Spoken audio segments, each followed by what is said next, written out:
Olha, amiga, cozinha é um lugar que eu estive muito tempo antes de ser mãe. Depois de 3 filhos, não tenho conseguido muito fazer as minhas receitas, os meus cardápios, mas eventualmente é um lugar que eu me arrisco. E tu?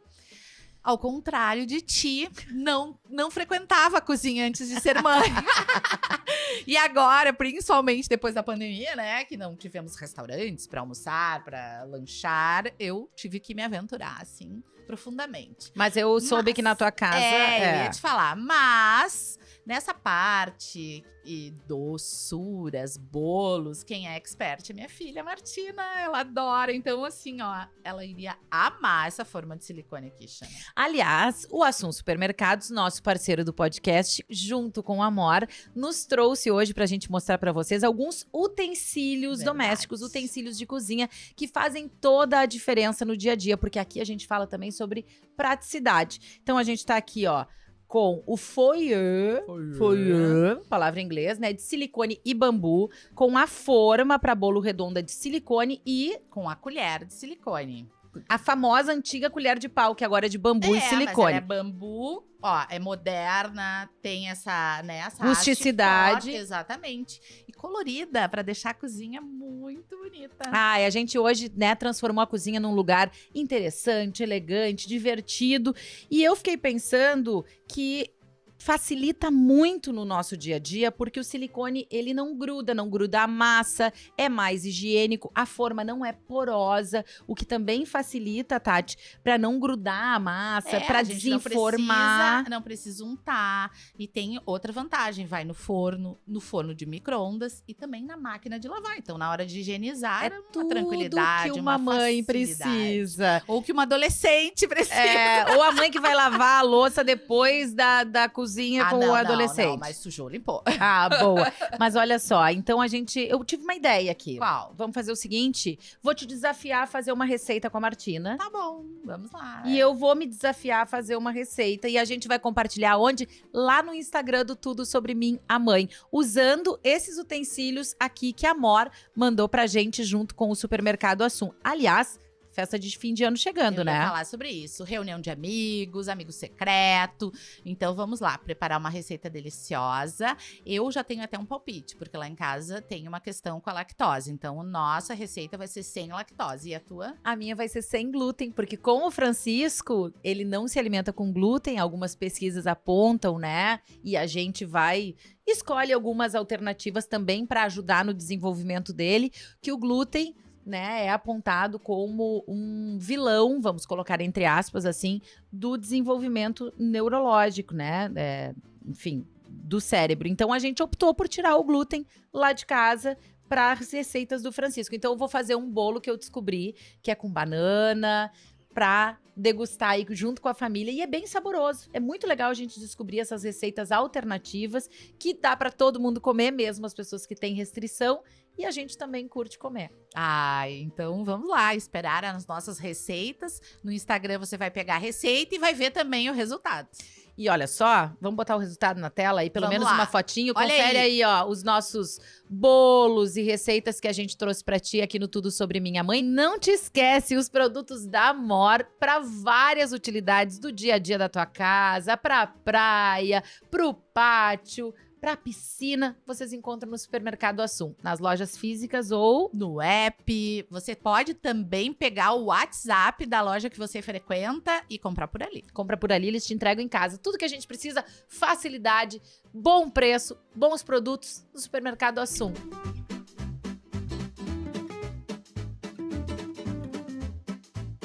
Tá começando o nosso podcast Tudo Sobre Mim, a Mãe. Desde já agradecendo aos nossos parceiros que estão conosco nesta temporada, já a 3ª temporada desse espaço dedicado a falar sobre maternidade. São eles Assum Supermercados, o Suco de Uva Aliança e a Gênios Educacional. Também nosso agradecimento à Amor, que também apoia através do Assum Supermercados. Essa terceira temporada respondendo a pergunta sobre as mudanças dos corpos das mulheres, como a gente lida com isso depois da maternidade. Mas o nosso podcast respondendo a esse cerne, que é: que mulher nasceu depois que tu te tornaste mãe? Ouvindo mulheres incríveis, inspiradoras, histórias de maternar muito diferentes, né? Da adoção, a mãe de 1, mãe de 2, mãe de 3. Não entendi.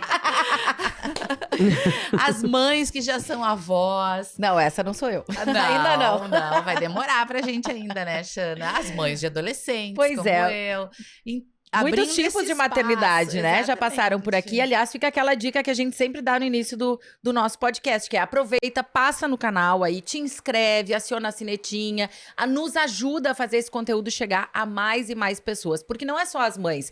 Aliás, no episódio anterior a gente falou muito sobre isso. É muito importante que todas as pessoas da sociedade, de um modo geral, possam assistir, possam nos entender, possam nos enxergar nos nossos lugares, né, de mães, e também nos ajudar a mudar esse processo, né, tanto no trabalho, quanto na sociedade, quanto nas tarefas de casa, enfim, nesse processo de educar seres humanos que tanto nos cabe, tanto é responsabilidade das mulheres, das mães, e que precisa, de uma certa maneira, assim, ser melhor compreendido na sociedade. Manda para um pai aí que tá precisando Eu ouvi assistir. também essa semana um comentário tão interessante. Gente, eu criei um cérebro. Então, assim, vamos nos respeitar.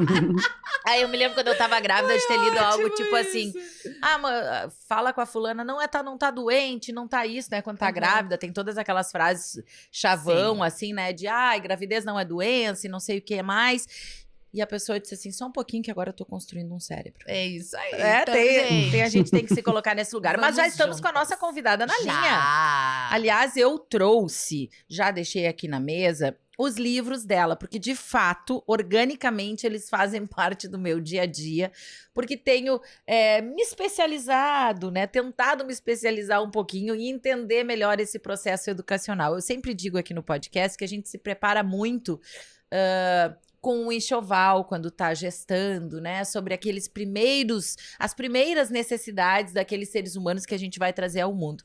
Mas pouco nos preparamos, muitas vezes, talvez agora mais, para educarmos esses seres humanos, né? Pensamos pouco durante esse período da gravidez em como é que a gente vai fazer para lidar, né, com a birra, como é que a gente vai fazer para lidar quando o filho bate no coleguinha na escola, enfim. E aí a gente vai atrás de literatura, né, de canais que nos ajudem a reconstruir esses padrões. Eu acho que é sobre isso, né? recente essa reflexão, né? A gente Eu já acho que conversou com mulheres aqui que iniciaram, digamos, há 10 anos, como a Ana Emília, o blog falando de maternidade.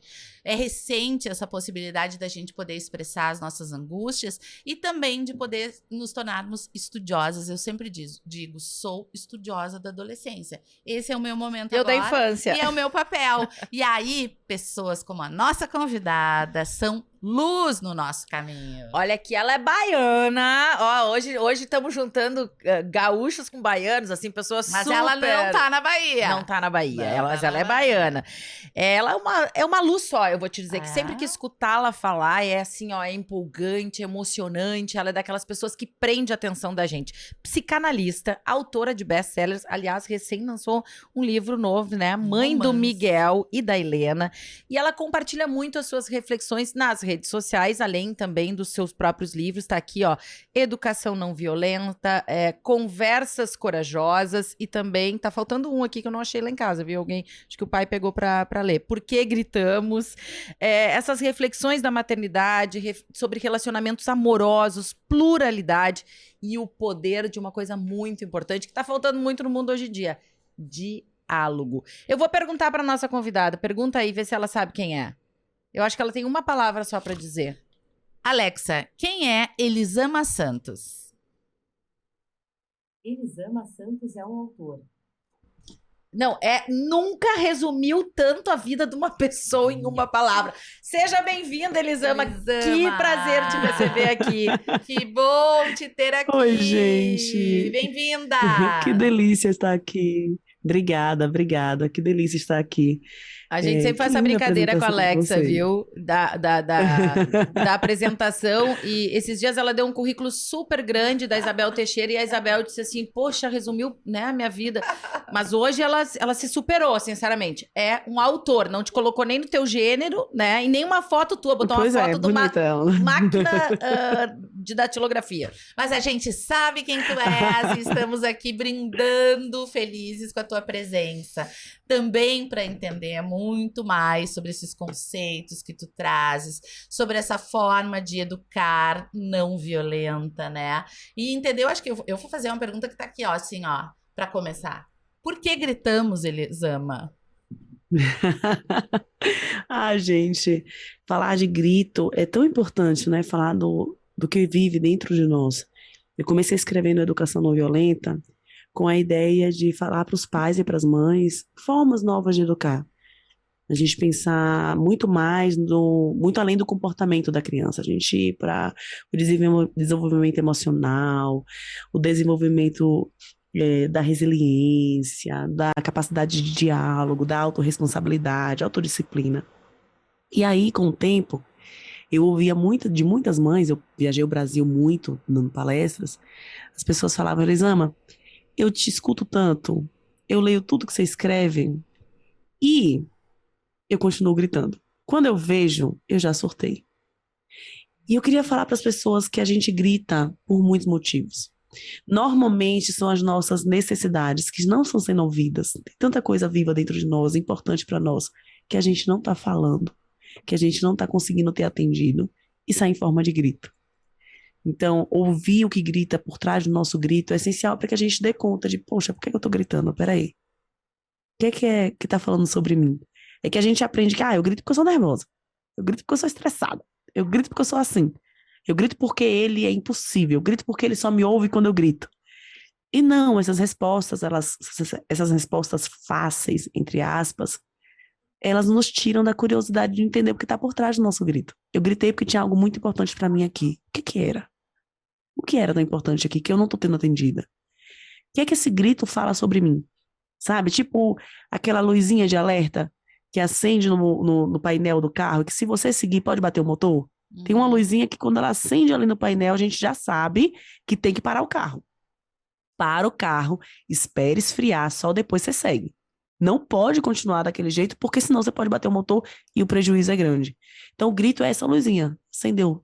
Tem algo importante aqui. O que está faltando para esse carro ter acendido essa luz? Não vou seguir de qualquer jeito, porque se eu seguir de qualquer jeito, posso machucar. Ou a mim ou ao outro, né? Acho que a gente vive um tempo, né, Elisama, de desnaturalizar comportamentos e entendimentos sobre a criação de filhos. Quantas vezes nós aqui já ouvimos das nossas mães, dos nossos pais, dos nossos avós e das pessoas, né, de convívio. Mas eu criei 3 filhos assim e vocês estão aí todos saudáveis. A minha mãe, seguidamente, né, tem 4 filhos, sempre diz isso. E eu agora vivo uma fase também de conta. Ok, mãe, tô saudável, mas tô na terapia. Tô tentando solucionar alguma coisa ali, entendeu? Assim, que é óbvio e a gente compreende, viu, mãe? Que o objetivo era nos fazer felizes, nos educar e tal. Mas eu acho que a gente, voltando ao que eu estava falando no início... que se podia exatamente fazer naquele contexto, né? Mas isso não significa que a gente não possa, hoje, no tempo que a gente vive, com outro tipo de entendimento, a ciência, né, evoluiu muito, até nessa compreensão do cérebro. Eu lembro que eu estava, do livro da raiva, que eu estou trabalhando com o Gonçalo, aquilo ali já está ali de uma forma explicativa para ele. Aqui está a tua amígdala, aqui está o teu córtex pré-frontal. Nessa fase, a criança está lidando com isso dessa maneira. Depois, o adulto, né? O adulto já está naquela fase, então tem que entender isso de outra maneira. Mas eu acho que a gente viu um tempo de desnaturalizar esses comportamentos. E eu vi há poucos dias um comentário teu sobre os irmãos, né? E eu estou vivendo essa fase com 3 filhos, né? Antigamente dizia, não, mas o fulano tem que ajudar a cuidar do irmão, né? Ou seja, muitas vezes a gente transferia para a criança a responsabilidade do cuidado, quando ela não tá nem entendendo por que o cuidado que ela tinha agora tá dividido por 3. Então, como é que tu lidou com a chegada, né, de outro filho? E, enfim, como é que tu tá lidando com isso no dia a dia? E o que tu tem para falar para as mães, né, de mais de um filho, sobre essa situação, assim, sobre essa convivência, o que a gente precisa ressignificar nisso, né, como mulheres? Nossa, quanta coisa que você falou que dá vontade de sair comentando inúmeros, Vai né? lá. Fazer inúmeros comentários. O primeiro é que sim, os nossos pais fizeram o que eles podiam, né? Se a gente tirar o nome assim, é meu pai, a minha mãe, e colocar o nome dessa pessoa com o nome dela, assim, no meu caso, Nilzália, Reginaldo, história deles, caramba, a história deles foi pesada. Eles amenizaram muita coisa para chegar em mim, sabe? Eles seguraram muita onda diante do que eles receberam, pro que eles me ofertaram. Então, sim, eles fizeram coisas que me machucaram que eu trato na terapia, mas fizeram o melhor que eles podiam. Assim, diante do que eles receberam, o que eles me deram foi o ouro, assim, foi o máximo que eles tinham para me dar. Então é importante a gente entender que quando a gente está falando de uma nova forma de educar, não estamos falando dos nossos pais. Estamos falando de uma sociedade, de uma forma de ver a criança, de uma tradição, uma cultura, de uma transformação de cultura. Acho que isso é essencial para a gente despessoalizar a conversa, sair desse lugar de é minha mãe, é meu pai, eu amo minha mãe, eu amo meu pai. Não estamos falando de amar papai e mamãe, não estamos falando mal de papai e mamãe.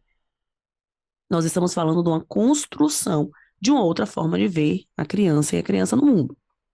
Sobre ter mais de um filho, eu li muito na época da minha gestação da minha segunda filha, assim, primeiro que a minha segunda filha ela veio numa surpresa. Eu falo com ela que ela é a melhor surpresinha do mundo, porque eu não imaginava que eu iria engravidar. Né? Eu estava com o Miguel com 1 ano e 1 mês, quando eu descobri a gravidez, um pouco mais de 1 ano e 1 mês, e foi um susto. O Miguel era uma criança que demandava, que acordava muito à madrugada. Ele não é que acordava muito, ele acordava e ia conversar, e rir, brincar. A gente estava numa fase que ele estava começando a andar, então era uma demanda física para mim muito grande. Ele mamava. Então foi um susto enorme. Então acho que a partir da gravidez, a Helena já me ajudou a desconstruir muita coisa. Porque ali na gravidez, eu não era a mãe que amava estar grávida. E foi muito diferente da minha primeira gravidez. Minha primeira gravidez, eu amava estar grávida. Estar grávida era incrível, eu me achava uma deusa. Na minha segunda gravidez, eu tinha um bebê de 1 ano do lado de fora, que eu tinha que correr atrás. Eu sentia dor o tempo inteiro e eu não conseguia. Então, eu lembro de tomar banho, alisar minha barriga e falar, filha, eu sei que eu vou te amar, mas eu ainda não consigo conversar com você. E lidar com essa culpa, porque eu achava que eu tinha que estar alisando a barriga, como eu falei com o Miguel, e conversando e falando o quanto eu amava ela, mas eu ainda não sentia aquilo, seria mentira. E ela estava dentro de mim, caramba, ela ia saber que era mentira. Então a Elizabeth falava, filha, desculpa, uma hora a mamãe vai conseguir contar para você, mas agora a mamãe não consegue falar isso. Quando ela nasceu, os 3 primeiros meses de Helena foram terríveis dentro de casa, para mim. Primeiro que Miguel, os 4 primeiros dias de vida de Helena, Miguel não quis falar comigo. Ele ficou sem falar comigo. Ele não me deixava encostar, ele não me deixava abraçar. A única palavra que eu escutava dele era não. E eu tinha lido muito na gravidez, formas de não ter ciúme entre os irmãos. E isso é uma mentira que você tem como você fazer isso. Assim, se você tiver muita sorte, pode ter uma personalidade de uma criança que lida melhor com isso, mas não interessa o quanto você dá pro mais velho, ele perdeu alguma coisa. Essa é a verdade. Não dá pra falar que não mudou nada. Mudou. Eu era uma outra mulher. Eu tava em crise. Eu olhava pros meus filhos, eu olhava pra Miguel e eu sentia a pena dele. Eu pensava, o que é que eu fiz? Porque eu não tô dando conta. Ai, eu senti isso. Ai, eu Né? sinto isso. Eu olhava e pensava, o que é que eu fiz? Por que que eu botei outra criança no mundo, gente? Eu era tão boa com ele quando era só nós dois. E eu sempre brinco assim, que eu me senti uma excelente mãe de um, e depois eu comecei a me sentir um prato de bosta para 2. Porque eu olhava e fazia, eu tô sendo horrível para essas 2 crianças. Eu queria ser a mesma mãe que eu era para Miguel, e é impossível. Porque eu me lembro quando ele entrou no quarto, eu parei em casa, quando ele entrou no quarto, e eu olhei para ele, gente, meu filho tinha crescido. Antes de parir, enquanto a Helena estava na barriga, ele era meu bebê. Quando a Helena saiu, que ele entrou no quarto, eu tinha visto o menino poucas horas antes. Eu olhei pra ele, eu tomei um susto, eu me lembro da sensação de olhar e falar, meu Deus, como a mão dele é enorme. Com o pé dele enorme, eu tomei na cabeça dessa criança. Porque eu tava com um bebezinho pequenininho no meu braço, a referência do bebê mudou. Ele não era mais um bebê. E daí tu também Bebê era olhou Helena. pro teu filho maior Já não mais como um bebê, mas como o irmão mais velho. Exatamente. É muito Como o louco irmão mais isso. velho, naquele instante que ele entrou, ele não era mais meu bebê.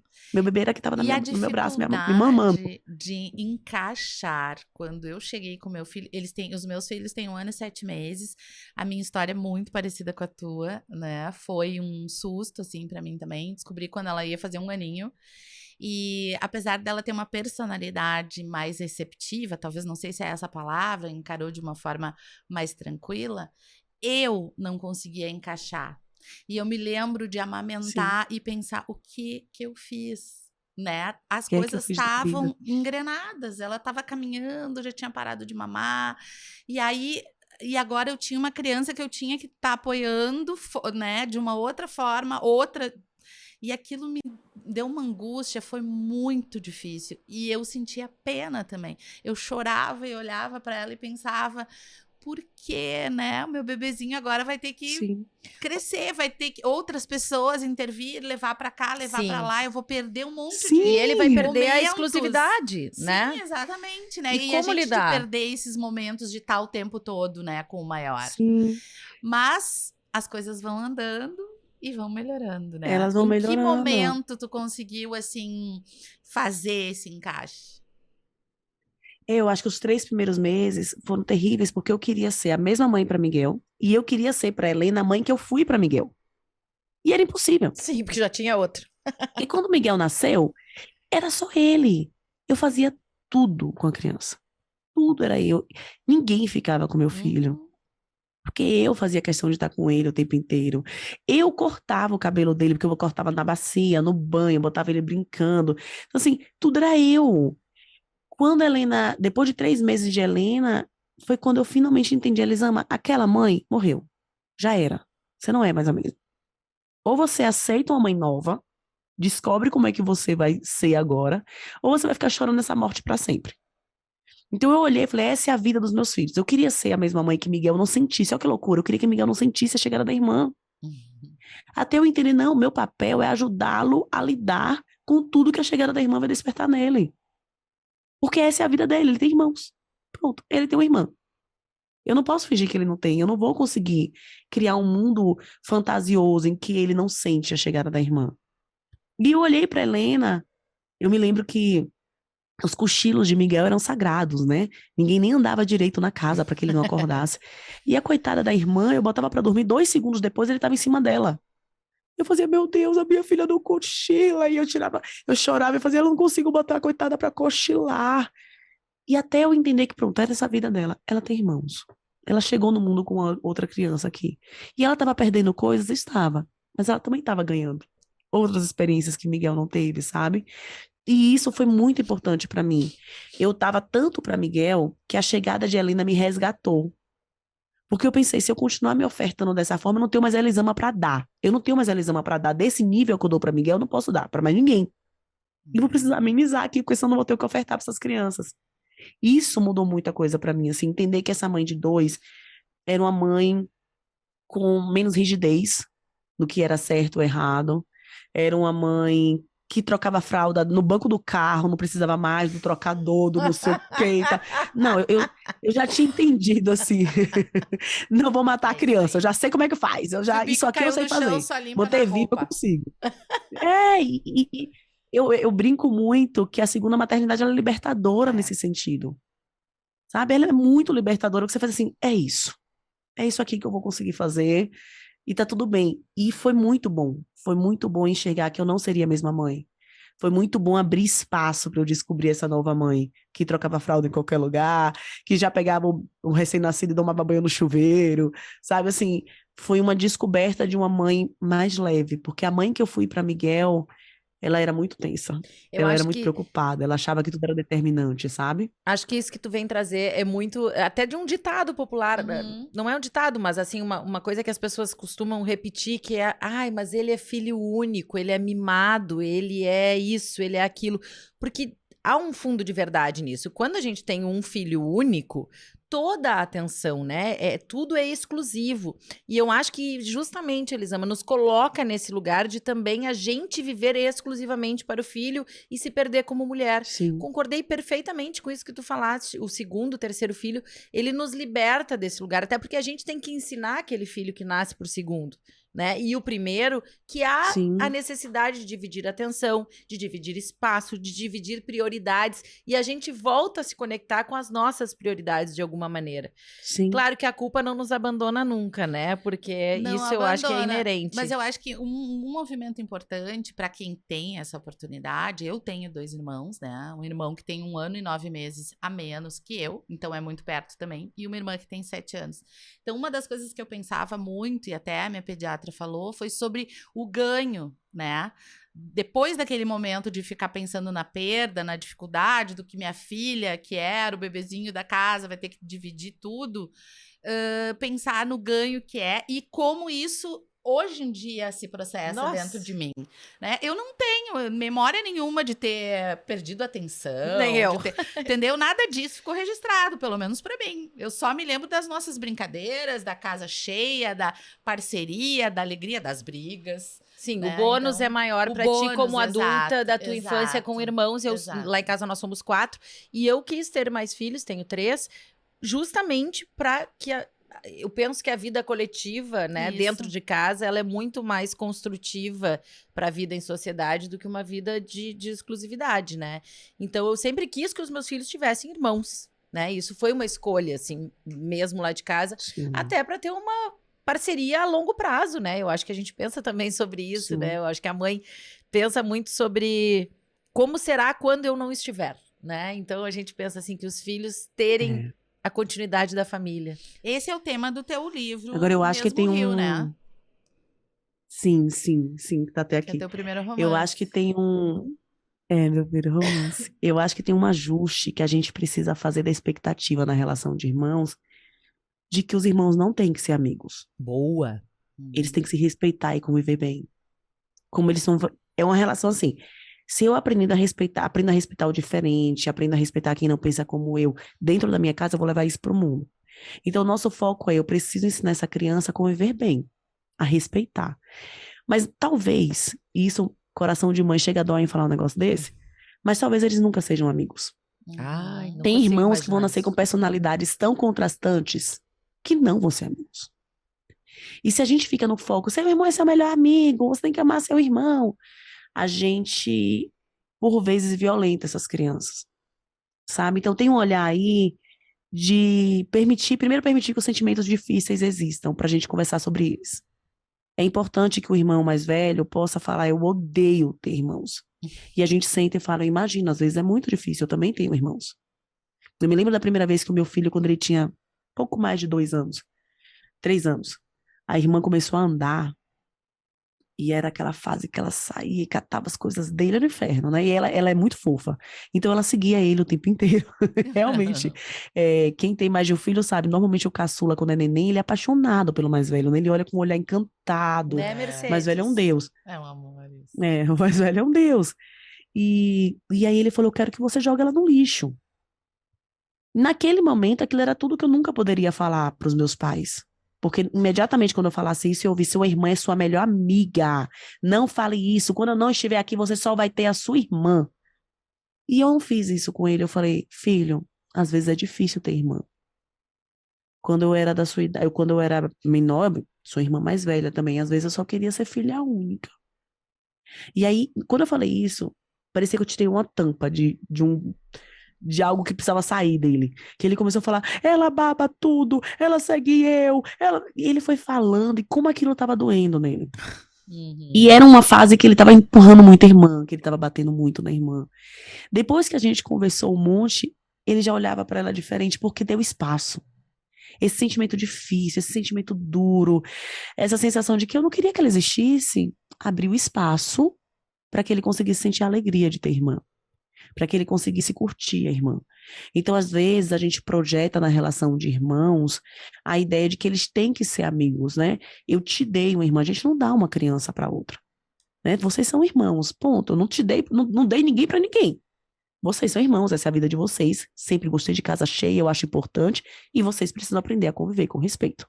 Se eles não se amarem loucamente, mas conviverem com respeito, a gente tem um ganho enorme para a vida deles, para a vida social, para tudo. Quando eu, há um tempo, fui fazer um curso sobre irmãos, eu perguntei para as pessoas o que elas precisavam entender sobre a relação de irmãos.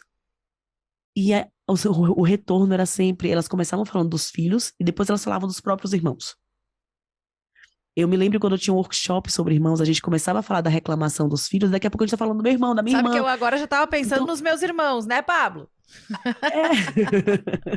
Tem um negócio que fica, que fica para sempre, sabe? A gente define muito a nossa identidade com a identidade dessa pessoa que tá ao nosso lado. Tem muito sentimento que cabe nessa história. Tem muita coisa que cabe aí que não é só amor. Nenhuma relação é só de amor. A nossa relação com os nossos filhos não é só de amor. Tem dia que a gente não queria ser mãe. Tem dia que a gente acorda e fala, meu Deus, como é difícil ser mãe dessa criança. Eu não podia ter outra, não podia ser diferente, não podia ter vindo de outro jeito de fábrica. O que é que eu fiz? Então, a gente precisa normalizar isso também na relação de irmãos. Sabe, assim, tem dia que você pode não querer ter irmão mesmo. Tem dia que é difícil. Tem dia que você só queria ser sozinha, não dividir quarto, não dividir brinquedo, não dividir mãe, não dividir ninguém. Tá tudo bem sentir isso. Você não pode bater porque você tá sentindo isso. Você não pode sair ofendendo seu irmão ou a sua irmã porque você tá sentindo isso. Mas sentir, a gente quer tirar esse direito da criança de sentir que é difícil. Então, assim, quer conversar comigo? Vem, filho. Vamos conversar sobre essa dificuldade. Vamos conversar sobre como dói. Vamos pensar como é que eu te ajudo. Mas não dá pra fingir que não dói. É cruel. Tem um analista que eu amo, ele já não tá vivo mais, que é o Ferenczi. Ferenczi fala sobre o trauma em 2 etapas. Ele diz do trauma quando ele acontece e desse trauma que existe quando você sabe que algo tá errado, que doeu, que machucou e o outro te desmente. O outro fala pra você, não, mas não é assim. Sim. Você não devia estar sentindo isso. E aí ele fala dessa segunda camada do trauma que machuca, que faz um trauma pior, mais forte. Porque tem um choque de, mas eu acho que tá errado. Mas não, tá doendo sim. E você fala, você não deveria estar sentindo isso. E a criança tá sentindo aquela vontade de não ter irmão, tá com raiva do irmão, tava achando que era injusta a vida dela porque ela tem irmãos. E você fala, você devia amar. Porque bons irmãos amam. E ela pensa, além de tudo, eu sou ruim porque eu tô pensando isso. Claro. Eu não sou uma pessoa Não que merece amor, que normaliza tá o pensando isso, sentimento então. dele. Valida, né? Não valida. Eu acho que isso Isso. tem sido uma constante em todas as pessoas que, assim, que são especialistas em parentalidade, que a gente tem conversado por aqui, né, Tati? E, assim, os canais que eu sigo, os livros que eu leio, que é validar o sentimento da criança. Talvez essa seja a chave, vamos ver se tu concorda, Sim. Elisama, dessa nova educação, né? Ou desse novo entendimento sobre a Sim. construção educacional e da parentalidade, não só das mães, dos pais, dos avós, mas validar o sentimento da criança, entender Sim. aquele ser humano como um sujeito, né? E aí caímos na psicanálise, né? Sim, é alguém que existe por inteiro. A gente tem uma tendência de olhar a criança como um eterno porvir. Quem ela vai ser quando crescer? Quem ela vai ser no futuro? O futuro dessa criança. Gente, ela não é um futuro sem presente, ela existe hoje. E ela existe de maneira inteira. Quando a gente fala dessa nova educação e de validar o sentimento, nós estamos falando de entender que a criança não é o comportamento dela, que é a forma que nós fomos educados. A forma que nós fomos educados era que o nosso comportamento determinava quem a gente era. E hoje a gente vai para um olhar de esse comportamento está me comunicando algo que não está saindo com palavras. Então a criança que ela tá, sei lá, ela tá triste porque os amigos dela estão excluindo ela na escola. Talvez ela não chegue em casa para falar com você, eu tô triste por isso. Talvez ela esteja tão embolada emocionalmente que ela só brigue com você o tempo inteiro, reclame do pão, reclame do ovo, reclame da comida, reclame do calor do quarto dela. E você Sim. não entende que essa criança tá insuportável desse jeito. E há algum tempo, os nossos pais iam olhar e falar, você é ingrato, você tá achando que pode falar assim Mal comigo? educado. Virou uma briga. Agora, mal educado. Agora eu entendo, peraí, esse comportamento ele tem uma raiz. Qual que é a raiz? Qual que é o sentimento? O que está causando? Eu vou entender que existe um sentimento que eu posso sim redirecionar o comportamento. Eu posso falar, eu entendo que você está triste, meu amor. Eu entendo que você está frustrado. Agora, falar desse jeito comigo machuca. Eu prefiro que você fale de outra forma. Vamos tentar outra vez? Vamos tentar outro jeito de falar? Desse jeito eu não quero te ouvir. Me machucando desse jeito. Eu entendo a sua raiva, tá tudo bem. Eu posso te ajudar a se acalmar. Você quer conversar sobre isso? Então, assim, eu tô te enxergando, eu te respeito. Você também me respeita. Vamos aqui entender que o seu sentimento tá separado do seu comportamento. Eu acolho tudo que você sente. Vamos pensar em outros comportamentos mais saudáveis para você e para mim. Essa educação ela é diferente, porque a nossa educação não foi essa. A nossa educação não tinha parte do que você sente, tinha parte do que eu acho que você deve sentir. Do que eu acho. Nesse momento você sente gratidão. Mas eu tô triste, não me interessa. E o respeito gratidão condicionado que você ao vai sentir medo, agora. né? Muito, né? O É, O respeito. tempo inteiro. Era Essas medo. falas O respeito de- era o de medo, não era autoridade, respeito, né? Acho que falas de Sim, autoridade, essa né? confusão. Essa confusão entre autoridade e autoritarismo, né? Porque não Exatamente. era autoridade, era autoritarismo, era você não tem Uhum. voz. Esse respeito, que é um respeito, respeite ao outro, não interessa quanto isso te custa. E aí a gente vem para a nova educação que pensa, respeite ao outro e respeite a si mesmo também. O que é que você sente, o que é que você quer? Porque olha só, a previsão, as projeções de expectativa de vida das crianças que hoje têm 5, 6, 7 anos, é que elas consigam viver até 100 anos. Eles saem da nossa casa aí aos 17, 18 anos. Gente, a gente está falando de 80% da vida longe de nós. Por que que a gente acha que a educação é sobre me obedecer, é sobre Ai, me chegou a me dar ouvir, é uma sobre dor fazer o que eu aqui. quero? É, Ouvi quando ela isso. falou 17, 18, já sabe? começou a me dar um suador, Não, né? 80% da vida longe de Ai, nós. Mas você Eu tá perto, doeu, né? juro, Porque doeu o meu assim, né? Minha coração. filha tá com 14, tá, não vou fazer o cálculo. Tá. Elisama, Não faz, não ai, faz. Elisama, eu preciso te perguntar, assim, que está latente, assim, em que momento esse aprendizado chegou pra ti? A vontade, assim, foi antes de ser mãe?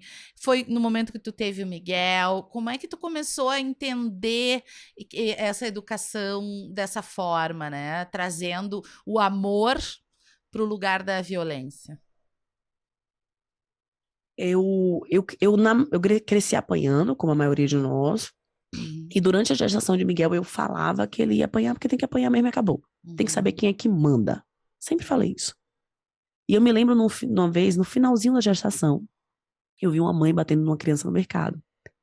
E foi a primeira vez que, em vez de desviar o olhar e pensar, tá apanhando porque mereceu, eu olhei pra criança.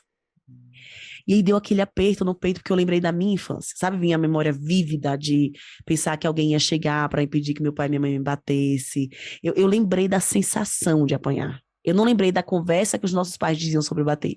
Porque a maioria de nós esqueceu a sensação de apanhar e lembra do que os pais falavam. Ah, você apanhou porque mereceu. Então a maioria de nós fala assim, eu apanhei porque eu merecia, eu era muito terrível. Né? Eu sou o que eu sou porque eu apanhei. Mas isso tudo é história que o adulto te contou sobre o apanhar e que você decorou. Não é como você se sentia. E eu me lembrei de como eu me sentia. E eu tive uma crise de choro no mercado. E eu falei, filho, não vou te bater. O que é que eu vou fazer? Não sei. Eu achei que era mais fácil. Depois que ele nasceu, eu vi como não vou te bater. Era muito difícil, porque o repertório que eu tinha sobre cuidar de uma criança era bater. Era falar, você vai fazer o que eu quero do jeito que eu quero, porque eu sou a sua mãe. Era esse o meu repertório. Então eu tive que construir um novo repertório. E eu tive toda uma história na gestação. Eu queria parir em casa. Então, tive todo um trabalho de entender violência obstétrica, etc. Quando ele nasceu, eu pensava, mas gente, eu tive tanto trabalho para ele chegar, para ser bem recebido no mundo. Agora eu vou bater, sabe assim? Agora eu vou começar a gritar o tempo inteiro. Não faz sentido. E junto com essa história no mercado, eu comecei a desconstruir a minha forma. E assim, Miguel tem 10 anos. Era tudo mato, né? A gente não tinha tanto Instagram, a gente não Nossa, tinha tanto livro falando sobre isso não existia. Então, eu tinha grupos de mães na internet e a gente, quem lia em inglês, em francês, pegava textos de blogs de mães no exterior que estavam um pouco mais adiantadas nessa forma de educar que a gente, e traziam e a gente discutia junta. E eu comecei assim, até começar a estudar, querer ir para psicanálise, etc e tal. Mas eu fui experimentando. E era muito incrível que, à medida que eu experimentava não enxergar ele da forma que me diziam que eu devia enxergar, eu descobri algo legal. Então, eu me lembro de uma vez que ele acordou gritando muito, chorando e batendo. E eu, gente, mas o normal seria eu bater também, falar que era mal educado, mandar para engolir o choro na hora. E tinha 2 anos e pouquinho.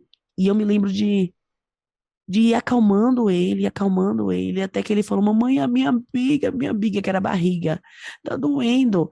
E eu me toquei que ele tinha dormido a noite inteira. foi uma das primeiras noites que ele não tinha comido nada, não tinha mamado, não tinha feito nada na madrugada. Ele só tava com fome. Olha. Não era malcriação, não era, era só fome. Uhum. E à medida que eu percebia isso, eu fazia, gente, ele não sabe o que é a fome. Olha que coisa interessante. Ele não sabe que esse negócio na barriga dele é fome. Como que eu vou acreditar que essa criança tá me manipulando? E Ele não era só conhece a nem ele mesmo amígdala, ainda, a amígdala sabe? reagindo. O Exatamente. Então, animal, cada né? vez que eu descobria isso, pois é, cada vez que eu descobria isso, eu ficava mais interessada. E eu estudava mais, eu sou super nerd. E eu estudava mais sobre educação, eu queria saber mais, porque os comportamentos, eu queria compartilhar. Daí começou meu trabalho também na internet. Eu tinha escrito um livro e eu comecei a compartilhar, tinha escrito um livro, criei um perfil no Facebook para divulgar o crowdfunding do livro. E aí eu comecei a compartilhar esses diálogos que eu tinha com ele. Eu queria falar para as pessoas, gente, olha só, sabe o que falaram que é manipulação?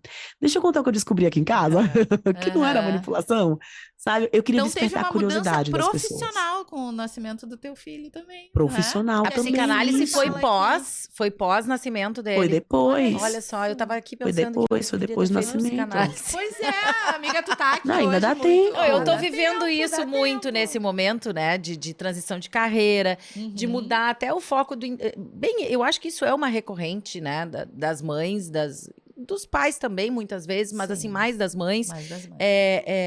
Desse questionamento de propósito de vida, muito mais do que carreira, né? Sim. Assim, a gente, no momento que tu tem a consciência de que um ser humano depende de ti para ser alguém, assim, para se formar como um novo cidadão, e tu entende muito mais profundamente o teu papel no mundo, eu acho. E isso te traz um questionamento sobre propósito, e a tua carreira tá dentro do teu propósito de vida, né? O teu trabalho. Muito mais do que ganhar dinheiro, tu pensa, meu Deus, o que eu tô fazendo para esse mundo ser um lugar diferente, para acolher meu filho, para o meu filho estar... Sim. Então, eu acho que isso é uma recorrente Que eu tô fazendo com o meu tempo. Exatamente. O que eu tô fazendo com o meu tempo? Perfeitamente. É. A Amanda ontem, a Amanda que trabalha conosco aqui, foi na palestra do Leandro Carnal e me mandou um print de uma tela dizendo: eu gostaria de ter trabalhado tanto, né? Eu acho que tudo isso, a nossa geração é a geração do questionar, né, Elisama? Eu acho que a geração Sim. deles já vai ter outras questões, né, sobre educação, sobre convivência, apesar de todas as barbáries que a gente segue observando no mundo e no comportamento das pessoas, Sim. eu acho que a gente tem uma parcela da população hoje muito preocupada e muito dedicada a criar o mundo da coletividade para um espaço melhor. Não Eu sei sempre falo que a escuta, né? A escuta, ela é um ato de muito amor. E eu acredito que com pais e mães que têm essa posição de escuta, eles possam desenvolver as habilidades emocionais, a gente fala aqui socioemocionais, né? Que Sim. existem apoios fora também, mas que eles possam desenvolver essas habilidades para terem uma vida com escolhas diferentes, né? Com mais empatia, que é a palavra do momento, mas é a realidade, é a real necessidade que a gente tem hoje de aceitar as diferenças, mas principalmente se entendendo, né? Quando tu falaste ali sobre ele ter dito tudo sobre a questão de ter uma maninha, né? Eu me lembrei na hora, porque as sinapses vão, né? Sim. Que eu disse, porque eu não Sim. senti nada. E aí eu me lembrei na hora, queria compartilhar com vocês, que quando eu tinha 26 anos, o meu irmão já estava casado, morando em Florianópolis, e a minha irmã foi morar com ele durante 1 ano. E eu fiquei de filha única. 1 ano. E olha, gente, olha aqui meu sorriso. E na hora que tu vinha falando, eu falei, gente, eu acho que nunca tinha olhado pra isso. Tava ainda com aquela Sim. concepção meio romântica, Que né? um adulto te contou, né? E que um adulto te contou. Exatamente. Você era Obrigada, boazinha, viu, que você não gurias? sentiu. Fiz aqui uma terapia.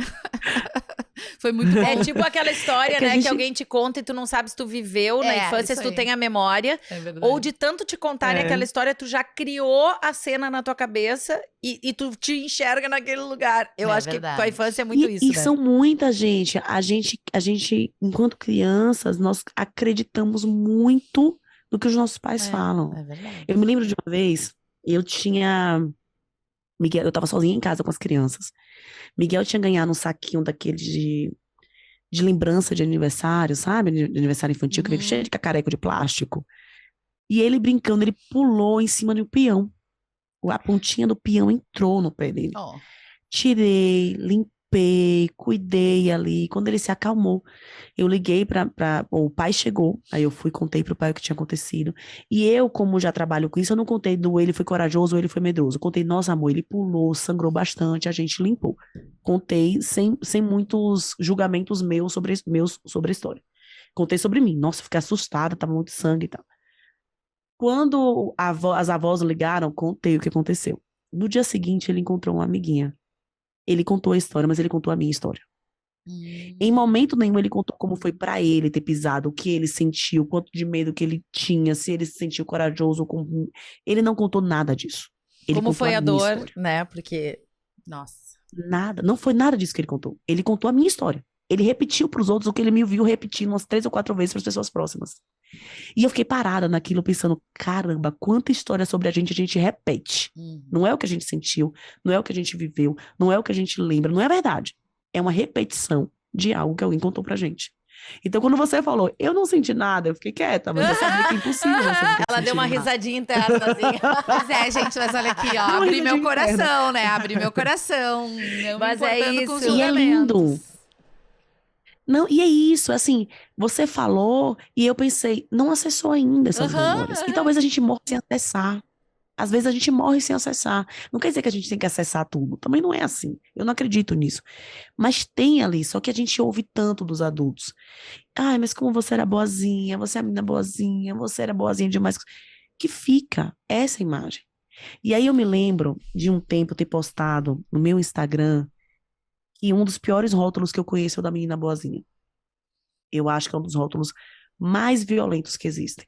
Que as pessoas acham que é um elogio. Mas a menina boazinha, ela normalmente não sabe dizer não, ela normalmente se dá demais pro outro, ela mal conhece os próprios limites, ela mal conhece o que ela gosta. E eu postei sobre isso, e as histórias que eu li me fizeram chorar. Das meninas boazinhas, de mais diversos tipos de violência, de quem nunca aprendeu a colocar limite, de quem nunca aprendeu a dizer não, porque cresceu pensando, se eu não for legal, vão continuar gostando de mim? É isso, é assim que eu sou, sabe? Então tem uma construção aí de quando a gente deixa que as crianças existam por inteiro, que a gente valida o momento de dizer eu não gosto, eu não quero, e é essencial para a vida no futuro. Se eu pergunto para as pessoas, você tem dificuldade de colocar limite? Quando eu escrevi o Conversas Corajosas, eu fiz muitas enquetes no meu Instagram. A maioria das pessoas tem muita dificuldade de colocar limite, de dizer o que não quer, de dizer o que não gosta. E tem essa construção, assim, a minha filha, a Sula, é da personalidade dela, ela é muito doce. Ela é muito fofa desde sempre, é da personalidade. E aí eu percebo, às vezes, que quando ela tá com raiva, ela chega e fala, mamãe, eu descobri um jeito de me acalmar, eu fiz isso, eu percebo um desespero dela quase de sair da raiva. E eu tenho falado com ela, filha, olha pra mim, tá tudo bem, é ótimo você aprender a se acalmar, mas tem momento que a gente precisa da raiva. Você não precisa jogar sua raiva fora. Tem momentos que a gente precisa no epa, chega, não passa aqui. Esse é o meu limite. Você não vem. Porque você precisa cuidar de você. Você não precisa ser boazinha o tempo todo, tá calma e feliz o tempo inteiro, meu amor. Você pode sentir medo, você pode sentir raiva, você pode sentir tudo. Tá tudo bem, a gente só precisa aprender a lidar. Já com meu filho, que é mais bravo que nem eu faço um exercício de amor, vamos acalmar, vamos descobrir o que é. Sabe assim, cada criança precisa de um jeito de uma coisa diferente. Precisa encontrar E eu seu tenho próprio tanto medo sentimento, né? Exatamente. Então, eu tenho tanto medo. Enquanto ela corre da raiva, e às vezes a raiva ensina muito, ele só vê a raiva. E eu falo, amor, embaixo da raiva tem mais. Tem uma tristeza, tem uma angústia. A raiva não existe por si só, filho. A raiva é uma capa. Vamos tirar a capa? Vamos pra tristeza? Vamos pra angústia? Vamos pra frustração? Vamos ver o que tem escondido aí que você não tá conseguindo acessar porque você só tá com raiva. Pra ela, eu faço um exercício de. Às vezes a gente precisa dessa capa, gata. Às vezes a gente precisa segurar ela um pouquinho aqui pra dar conta do que tá vindo. E pra ele peraí, tira a capa, filho, vamos olhar o que tem por baixo. Então, tem um procurar cuidar do que cada criança precisa, porque ficar nessa personagem da historinha que contaram pra gente sobre a gente mesmo é muito dolorido. Assim, verdade. eu dou palestra há muitos anos, né? E eu sempre perguntei para as pessoas, os pais das palestras, os rótulos. E todo mundo tem um rótulo. E eu paro pra pensar, gente, vocês já pararam pra pensar que essa palavra que você usa pra se definir era só a opinião de alguém? Era a opinião do seu pai e da sua mãe. O outro falando Eu cresci sobre sendo ti não é chamada- sobre ti. Não é que você é. Eu cresci sendo chamada de gulosa. E a minha mãe dizia que eu era um bebê guloso porque eu mamava com leite escorrendo, e com a mão segurando no outro peito. Gente, quase todo bebê faz isso. Mas a percepção dela é de que eu era uma menina gulosa, e isso ficou pra minha vida. E só na terapia eu entendi que eu não era gulosa. Era só a opinião dela. Mas eu cresci achando que o gulosa era como cabelo cacheado, pele negra, gulosa. Sabe? Então, assim, tinha um exercício aí da gente ir olhando o que a gente fala sobre a gente e de lembrando, cara, tem muito aqui que é só a opinião de alguém. Foi só a opinião da minha mãe. Que Foi só a profundo opinião do isso. meu pai. Eu, enquanto te ouvia falar, fiquei pensando sobre como as mães exercitam muito esse novo lugar, essa nova educação. E não sei, né, se existem números comparativos. Muitas vezes a gente pode acreditar que os pais não estejam tanto nesse lugar de reflexão. E a gente, desde o início desse projeto, tentou, de alguma forma, trazer os pais, trazer os homens também para essa conversa, né? Apesar de ser sobre maternidade, sobre as mães, a gente também entende que esse é um processo coletivo, porque uma criança tem um pai e uma mãe, né? Na maioria dos casos, assim, no seu dia a dia, enfim. Há muitas formas de conjecturar isso também. E aí a gente criou um quadro novo chamado Em Nome dos Pais. Então, a gente quer trazer hoje uma pergunta para ti de um pai que também há muitos anos se dedica a falar sobre o seu lugar de filho, sobre o seu lugar de pai, né? E essa relação também, que é uma surpresa. Vamos botar lá na tela. Ele é. Olha ali. Marcos Piangers, fala aí. Olá, pessoal do podcast Tudo Sobre Minha Mãe. Um beijo pra Xana, todo mundo que tá aí. A Elisama, que felicidade poder estar falando com você. Sou seu fã, sempre disse isso. E agora aqui nesse novo quadro do podcast, Em Nome dos Pais. A minha pergunta para Elisama, né? Ela que é uma especialista em comunicação não violenta, em inteligência emocional. A minha pergunta para Elisama é, assim, falando realmente do homem e como que o homem ele pode trabalhar essa sensibilização, essa inteligência emocional. Me parece que, por padrão, as mães elas são muitas vezes guiadas pelo medo, né? Se tem uma das emoções base aí que às vezes as mães deixam aflorar é o medo. Eu faço pelo meu filho, cuidar do meu filho, leva um casaquinho meu filho, não anda nesse lugar meu filho, aquele medo, né, que o filho se machuque. E o pai, muitas vezes eu noto que é guiado por uma emoção que precisa também ser trabalhada dentro do homem, do masculino, que é a raiva. A gente talvez por ter tanto trauma, tanta questão reprimida, tanta solidão, a gente às vezes é cheio de raiva dentro da gente e explode mais fácil com um grito, e esse grito muitas vezes é desamor. Como é que a gente, homem, pode trabalhar melhor essa questão da raiva e como que a gente pode transmitir para os nossos filhos amor, carinho, afeto? Como é que a gente pode descobrir a linguagem de amor dos nossos filhos, porque cada filho é de um jeito? Adoraria ouvir a resposta da Elisama. Um beijo para todos vocês! Beijo! Beijo, querida. O papai é que pop. querido. Coisa mais fofa. É um querido. Que querido, que querido. Tão importante isso que ele falou, né? A gente tem socializações diferentes, meninos e meninas. O que é socialização? A socialização é como a gente entende que é o nosso papel no mundo. Então, enquanto as meninas, elas são socializadas para o cuidado, elas são socializadas para serem bonitas e perfeitas e boazinhas, é para isso que a gente é socializada. O menino é socializado para coragem, para ir para cima. Por que o menino não consegue falar das emoções? Ele cresce ouvindo. Você tá chorando? O homem não chora. Você é um homem ou um saco de batata? Tá com medo? Você é um homem ou um saco de batata? Então, a gente tem uma sociedade que reprime a emoção no menino um tempo inteiro, as outras emoções todas, só deixa a raiva. E uma sociedade que reprime a raiva, que reprime o desgosto, o não querer da menina, deixando que ela fique só com o medo mesmo. Então, a gente aprende a ser guiado por emoções diferentes dentro da nossa sociedade, por conta de um projeto de sociedade, né? A gente tem uma sociedade machista, etc e tal. O que é que o homem pode fazer? Ele pode reconhecer isso. O primeiro passo é reconhecer: eu fui educado para não olhar para as minhas emoções.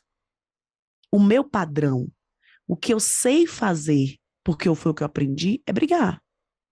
O que eu sei fazer é obrigar ou fingir que eu não estou vendo. Eu não sei reagir de outro jeito. Eu não aprendi a falar outra língua, eu não aprendi a falar de outro jeito. Então, esse homem, ele precisa reconhecer isso e começar a entrar em contato com as próprias emoções.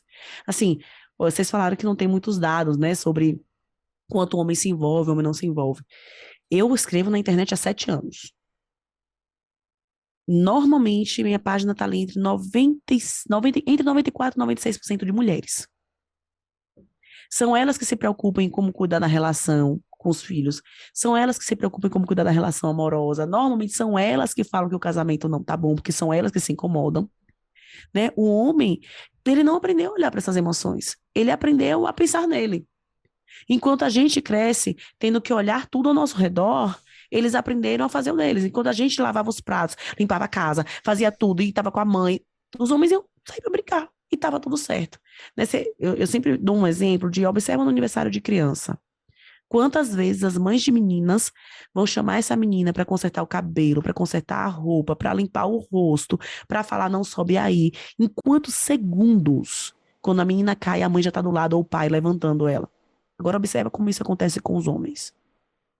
Então a gente precisa olhar como a gente é socializado de maneiras diferentes. Eu tenho um menino ou menina.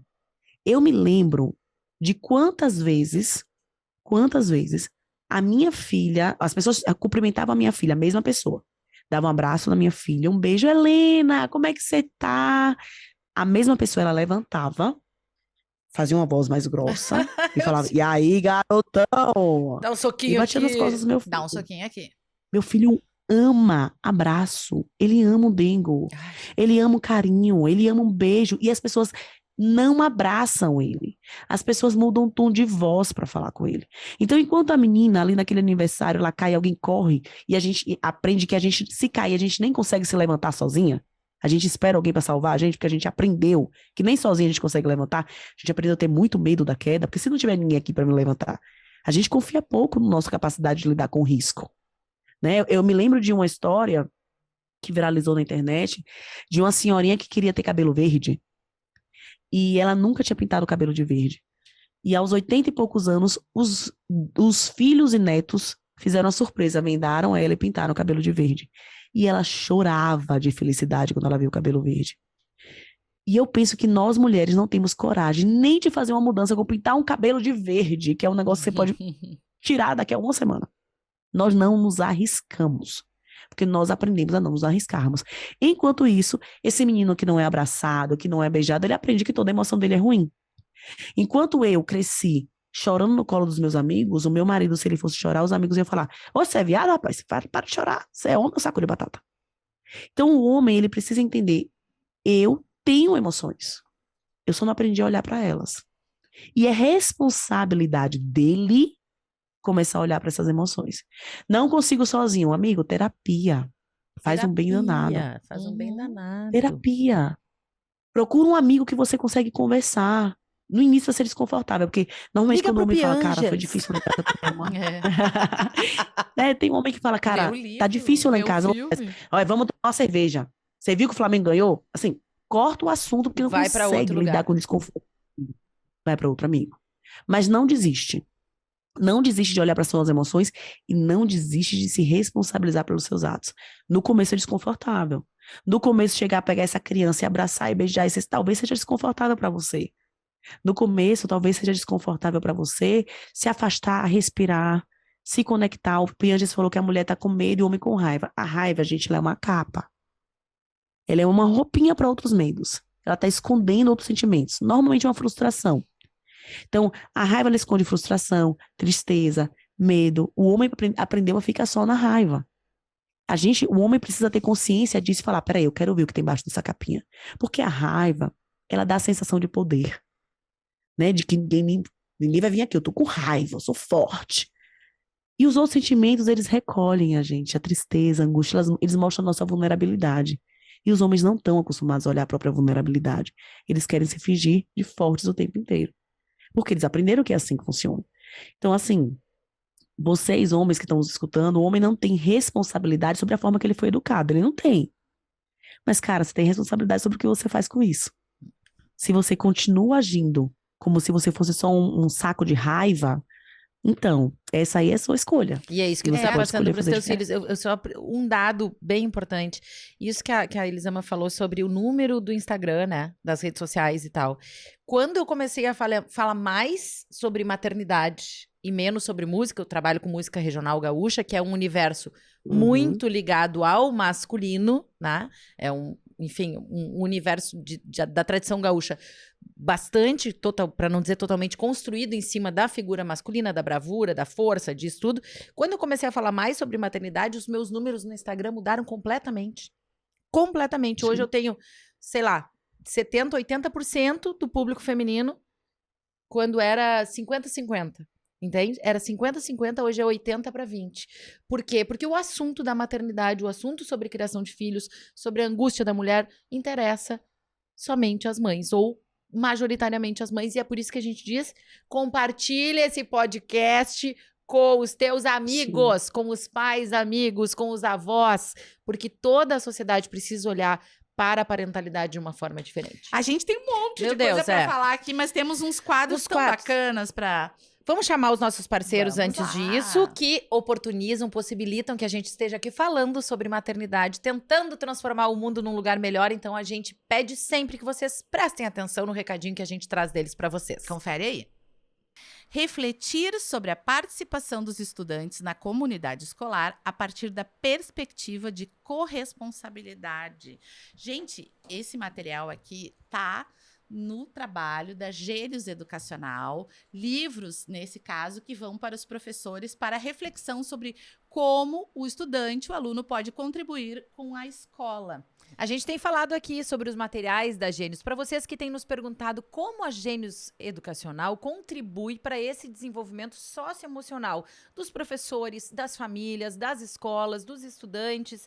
E aqui, esse aqui é o da 7ª série, é isso? Exatamente. Sétimo esse aqui ano. do 7º ano, uma orientação para os professores com atividades práticas para fazer com que os alunos reflitam e também possam agir no intuito, nesse caso, de colaborar com a escola, de participar, né, cuidando dos espaços onde eles utilizam, de deixar os locais sempre bem organizados e de se sentir responsáveis também pelo ambiente que eles frequentam diariamente. E com o todo, né? A gente viu aqui outros vários capítulos que fala sobre os sentimentos, sobre o intuito colaborativo, sobre também se sentir parte, resolução de conflitos, tudo isso para quê? Para que o estudante possa melhorar o seu aprendizado a partir do seu entendimento socioemocional, das suas emoções, que é o que a gente fala muito por aqui, inclusive nesse episódio de hoje, que a gente está falando muito sobre os desenvolvimentos socioemocionais dos pais, dos avós, da parentalidade, dos filhos,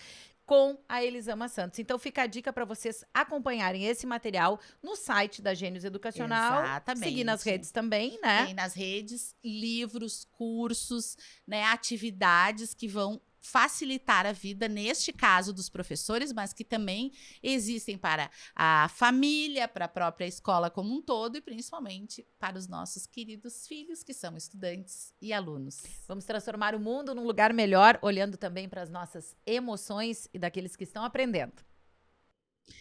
E aí o seguinte, vamos para os nossos quadros, Vamos lá, então. Começa com aí, amiga, certeza. vamos lá. Vou te perguntar se tu tens, teus filhos agora já estão com 10 e 8 anos, 5 minutinhos de silêncio e o que tu faz para ti mesma nesses minutos. Nossa, eu tenho tido mais minutos de silêncio, né? Agora que eles estão maiores, não ficam lendo, às vezes passam 40, 50 minutos sentados, cada um com a revistinha ou com um livro. Eu leio, eu ouço música, adoro música, né? Eu leio, ouço música, eu ligo para uma amiga, eu tô com mais tempo, eu tô feliz que eu tô com mais tempo agora. Coisa boa. E na época que eles eram menores, tu conseguia ter 5 minutos, como é que tu tentava te conectar contigo? Nossa, na época que eles eram menores, eu não tinha, né? Eu comecei a exigir em casa, assim, do meu marido, de manhã você vai pegar os dois e eu preciso de um banho. Eu percebi o quanto, eu sou baiana, sou de um lugar quente, me mudei para São Paulo, às vezes estava um inverno, assim, 2 graus, mas eu quero tomar um banho de manhã, porque era como meu dia começa. Então eu comecei a exigir em casa, assim, eu vou tomar banho. Ninguém entra no banheiro comigo, eu quero estar sozinha, eu quero tomar meu banho. E aí eu começo o dia assim, lembrando que eu fiz algo por mim logo nas primeiras horas da manhã. Então, quando eles eram pequenos, era o banho. Olha, boa É, o banho é dica, recorrente, boa né? O dica. banho é uma Aham. recorrente aqui também. Aliás, agora eu me lembrei de um memezinho da internet, né? Que era um desenho de um pai no banheiro Ah, e é. de uma mãe no banheiro. Eu compartilhei com meu marido, né, Juliano? Ele ficou meio chateado. E disse, da onde tu tá sempre com o celular no banheiro? Eu digo, sim, tô sempre com o celular no banheiro, com a Mercedes tomando mamar numa teta, com o Gonçalo me gritando da Sim. outra coisa. Ou batendo na porta, né? Então, assim, essa é a situação da mãe, né? É fazer as suas necessidades fisiológicas Acompanhada. Mas Gente, vamos foi lá. uma conquista quando eu comecei a ir no banheiro sozinha. Foi uma conquista. Ai, Teve sempre um dia é. que eu surtei. Eu falei, eu vou sozinha. E agora eu tranco a porta e ninguém mais bate, né? Mas eu falava, eu vou sozinha, não é possível. Eu não posso cagar, gente. Eu dei uma surtada em casa. Eu só quero fazer o cocô sozinha. Porque eu tinha raiva disso, né? Meu marido entrava, passava 40 minutos e ninguém batia na porta. É isso.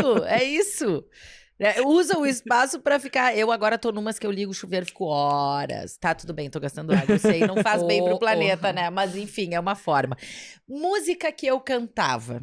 Lembra da música que cantava pros filhos? Ou alguma música que hoje te conecte com eles e que tu cante com eles? Nossa, tem uma música muito especial. Era uma música que eu cantava quando eu tava muito brava. Era a música de eu me acalmar. Porque às vezes era muito difícil lidar emocionalmente com o que as crianças despertavam. E a criança pequena não me deixava me afastar. Eu sinto muita raiva desde sempre. Eu tenho uma intensidade emocional muito forte. E tinha uma música, que é uma música da banda Agridoce, da Pitty, que assim, fala, baby, tanto aprender. Meu colo alimenta você e a mim. Deixa eu ninar você, adorar você agora, só agora. Porque um dia eu sei que eu vou ter que deixá-lo ir. E aí era uma música que eu cantava pra lembrar assim, vai passar. Foi uma música escolhida pra esses momentos. Então, às vezes, tava o caos em casa, e a música é calma, né? Mas eu cantava assim, tanto aprender, que eu tava com raiva. E aos poucos eu já tava, baby, tanto aprender. Já tinha acalmado, né? Então, assim, foi uma música que marcou a minha maternidade. A gente tá por fazer a Sim. playlist do nosso Tudo Sobre Mim, verdade, a amiga. mãe, né? E hoje eu tava até vindo pra cá fazendo uma brincadeira, chega o fim do ano, as plataformas começam a dar o teu ano, né? Ah, é. Das músicas. Como é Sim, que foi o sim. teu ano musical? E eu descobri algumas coisas. Primeiro que eu comecei a ouvir música em inglês por causa do Gonçalo, que é o meu filho mais velho que adora música em inglês, porque é uma coisa que eu nunca escutei. Segundo, música de acalmar. Tem músicas assim, né? Músicas para dormir, músicas infantis e lá uma ou outra música minha. E muito podcast sobre maternidade e histórias infantis. Então, né, isso também, como a maternidade está refletida também em Sim. várias questões do nosso dia a dia, É. mas a gente vai fazer a nossa playlist também com as músicas das mães por aqui. Vamos lá, temos uma especialista musical, certamente ela vai se responsabilizar, viu? Fica aqui, ó, a promessa. Elisama, mordi a língua. Alguma coisa que, enfim, tu via tua mãe, tua avó, amigas, pessoas próximas fazendo. Nunca vou fazer com meus filhos. E fez. Ah, era fica com meu filho pra mim, por favor. Eu achava que, pelo amor de Deus, o filho é meu. Eu vou cuidar. Gente, tipo, quer ganhar meu coração? Deixa meu filho dormir na sua casa, brincar com seus filhos. Quantas vezes eu pedi pra minha mãe, por favor, fica com eles hoje, eu preciso sair, eu preciso ficar sozinha, eu preciso ouvir meu pensamento. Isso pra mim foi uma cuspida, uma cusparada pra cima que caiu na minha testa, assim, sabe? De só. não vou fazer isso. E fiz, era o ficar com as crianças pra mim. Eu achava que eu não ia, sou muito autossuficiente, não preciso de ninguém, sabe? E o quanto eu precisei de ajuda, principalmente quando ela ainda nasceu. Todo mundo olha pra mim e acha que eu sou essa mãe, assim, que não deixo. E eu fico bem faceira quando uns vão dormir na casa da avó, ou quer dormir na casa dos amigos. Ai, mas eu acho que todas as mães Né? ficam, né, gente? Vamos Por falar a favor. verdade. A É, gente e precisa eu de um ju- tempo Eu também. julgava. E a gente fala... Eu julgava isso, eu julgava aquelas mães que falavam assim, ai, tá de férias, meu Deus do céu, e agora?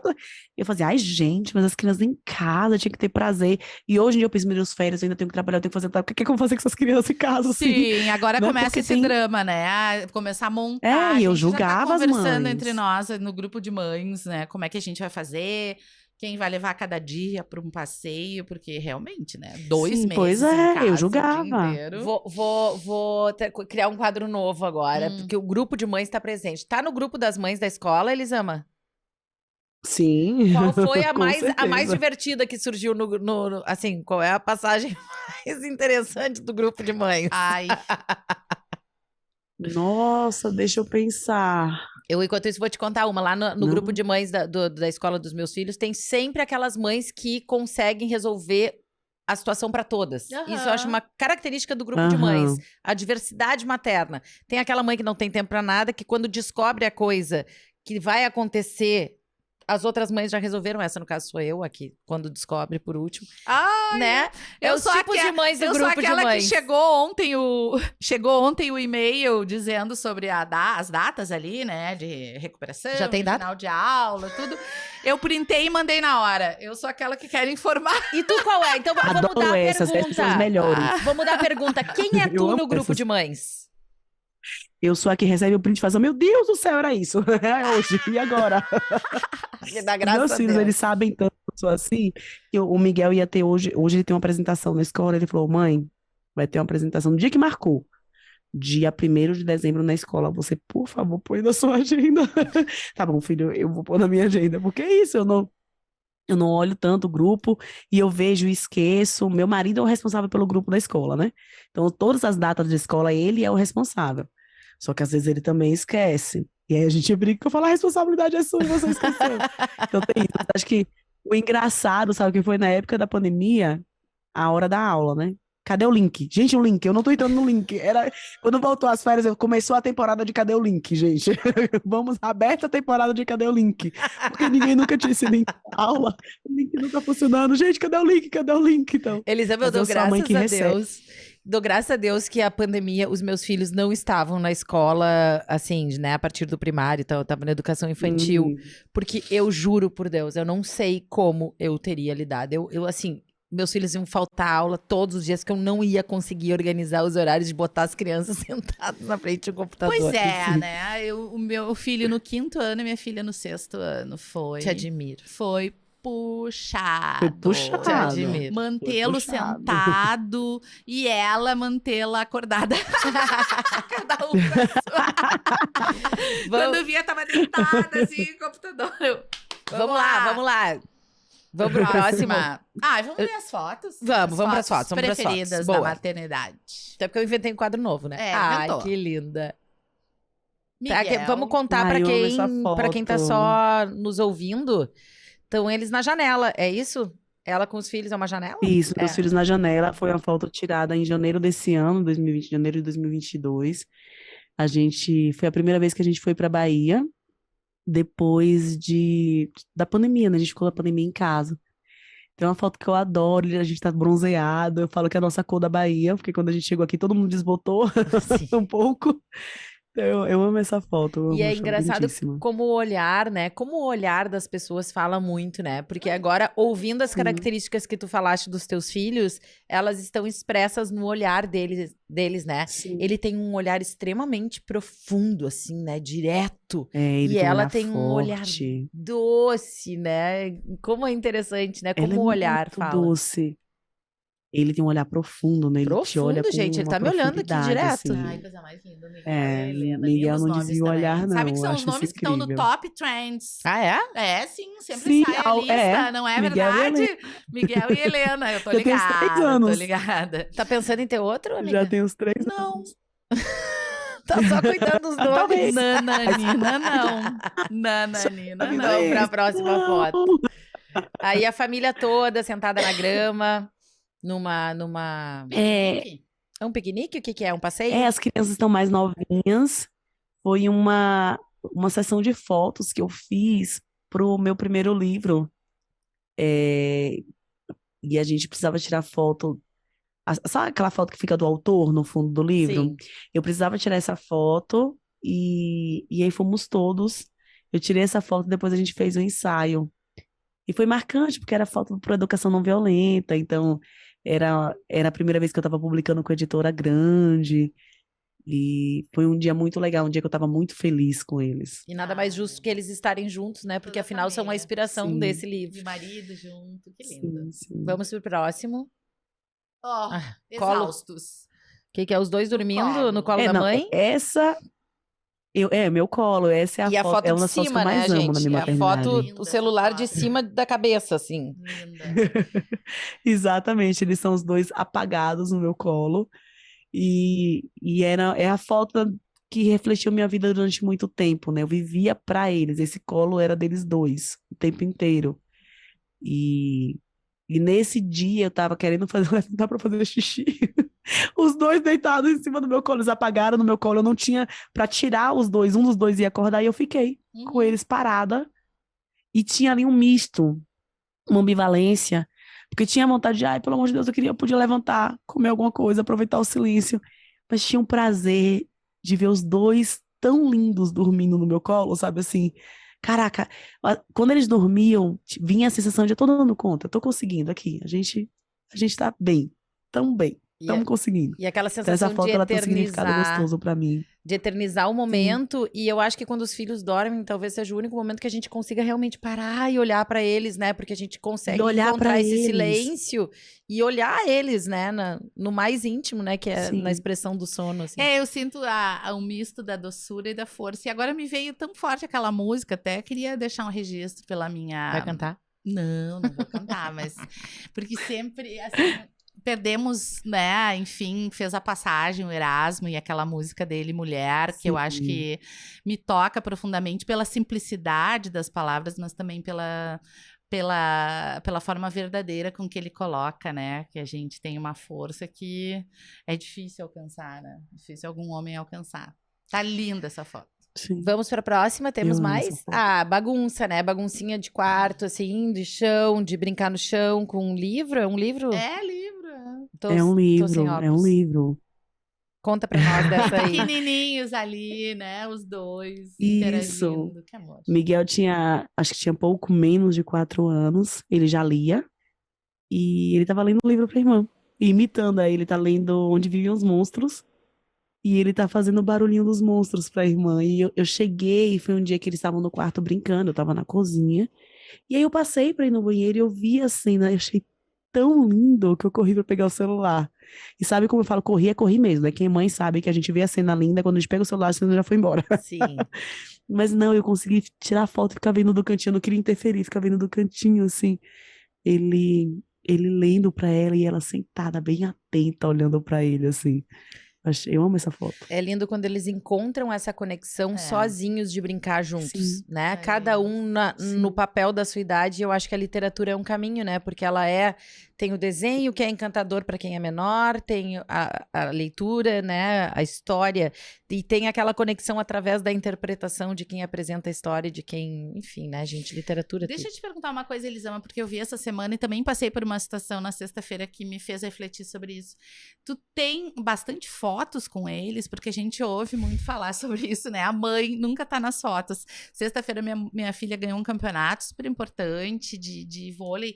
E aí, quando cheguei em casa, eu fui olhar, eu tirei foto de tudo que é jeito, mas não apareci em nenhuma. Não apareceu Que na foto. loucura isso, não é? Tu também passa por isso? Então, acho que meus últimos 4 anos de maternidade não passo porque meu marido é fotógrafo. Então, agora eu tenho bastante foto com as Tá um segredo, crianças. gente. Vamos casar com esse fotógrafo aí. Mas antes dele virar fotógrafo, ele é engenheiro civil, eu não tinha foto, não. Tinha muita foto deles assim, foto que eu tirei. Você vê que as fotos Uhum. deles menorzinhos Isso. são fotos que eu tirei de cima, eu tirei com o celular. Então são fotos deles, aparecem pedaços meus, mas não eu. Então tem umas fotos que eu paguei ensaios na época e hoje Sim. eu tenho mais fotos, porque ele é fotógrafo, volta e meia ele tira foto Há nossa. quem diga que o inventor do telefone inventou a selfie por causa de uma mãe. Ou era uma mãe que inventou a máquina de Acho que selfie. sim, acho que sim. Vou perguntar pro Acho que Google sobre concordo. isso. Vamos, tem mais fotos? Acabou? Essa aí eu achei muito boa, Ai, porque linda. é uma das poucas fotos que apareceram por aqui sobre a mãe. Dançando. Essa, né? Sim. É tu ali. Eu amo essa foto, eu amo porque é algo que a Helene e eu fazemos muito, a gente dança. E essa música aí é uma música da Flaira Ferro, que tem uma Ai, parte que ela adoro a grita, "Quero que Flaira vocês Ferro, tá grávida, né? explodam!" Acho que nasceu, neném. Nasceu, é? E Ai, tô aí, super afim de e aí convidar ela pra vir aqui. ela é maravilhosa, né? E essa parte, tem uma parte que ela fala, eu quero que vocês explodam. Não.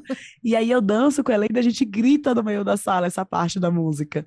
E às vezes eu tô estressada, falo, filha, vamos cantar Explodam, aí a gente bota e a gente dança e extravasa e essa foto me traz a sensação desses momentos da gente dançando juntas. E é isso, né? E é ela entrando na tua conexão também, né? De Sim. enxergar a E mãe ela vem ali pra mim, também, fui eu que enxergar a puxei, mulher ali. sim. E eu acho que quando a gente tava Sim, falando das sim. playlists, tem isso, né? De enxergar as músicas de também fazer os nossos filhos escutarem as músicas que falam Sim. pra gente, até pra ajudar eles nessa construção. Encerramos as fotos? Vamos Seguir- para as nossas dicas? Ou vamos fazer Não, o nosso vamos fazer o nosso quiz? Vou começar. Vamos falar quiz de Ah, novo. Quiz! Também, né? Dupla. Água de coco ou caipirinha? Água de coco. Pé na Eu areia. não tomo bebida alcoólica, eu acho amargo. Ah, é? Nenhuma. Eu sinto muito, muito amargo. Eu li que algumas pessoas têm um amargo mais forte na boca. Ah. Então eu acho que é isso. Que talvez eu sinta diferente das outras pessoas. Eu sinto muito amargo. Eu não consigo tomar nada com álcool. Então, taja preta. Louco isso. Então, taja preta. Psicanálise, Alguma coisa tem que amiga. ajudar a pessoa É. na vida. Pé na areia ou corpo no mar? Corpo no mar. Cozinhar ou lavar a louça? Cozinhar. Escrever ou ler? Ai, gente, eu não faço com escritora. Ai, acho que escrever. Escrever lendo Acho que poderia ser uma escrever. boa resposta, É. né? Um beijo ou um cheiro? Ai, um cheiro. Olha, muito obrigada por ter topado participar com a gente. Foi muito bom, é um aprendizado. A gente fala em todos os episódios aqui do podcast, Elisama, que é um momento de terapia pra gente, em que a gente também tem a possibilidade de estar aprendendo muito e falando sobre as nossas dores, as nossas alegrias, as nossas dificuldades. Eu acho que a gente vive um tempo em que hoje é permitido, né? A gente tá na primeira fase, que é permitido expor os nossos sentimentos de mulher, de mãe, falar para as pessoas, dizer para as pessoas, como nos disse a Isabel Teixeira, olha para mim, É. tá me vendo? Tá me vendo aqui nesse lugar? Sim. Eu sou uma pessoa, eu sou a mãe, mas eu sou uma pessoa também, que também tem as suas vontades, as suas necessidades. Eu acho que a gente está num processo de reconstrução, né? De sociedade, de pessoas, de mundo.